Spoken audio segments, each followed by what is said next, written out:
அனைவருக்கும் உற்சாகமான வணக்கம். இன்றைய உயர்ந்து 426. நான் இன்றைக்கு இந்த கிறிஸ்மஸுக்காக டெக்கரேட் பண்ணின இந்த அலங்காரத்தை பற்றி சொல்ல போகிறேன். இது ஒரு தெரியவியல் நிலாவில் படுத்திருக்கிற பற்றி உங்களுக்கு காட்ட போகிறேன். இதில் நட்சத்திரங்கள் இருக்குது. இந்த கடையின் பேர் கஃபூர். அது ஒரு பெரிய கடைக்குள்ள இருக்குது. எல்லா கடையும் சில கடைகள் பூட்டி இருக்குது. இதில் கிறிஸ்மஸ் ட்ரீயும் கோழி வச்சிருக்கணும், பரிசு பொருட்களும் வச்சிருக்கணும். இங்கே பாருங்கோ,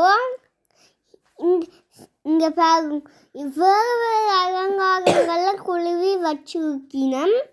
ரோட்டுகளையும் குழுவி வச்சிருக்கணும். இது உங்களுக்கு பிடிச்சிருக்குதா? நன்றி, வணக்கம்.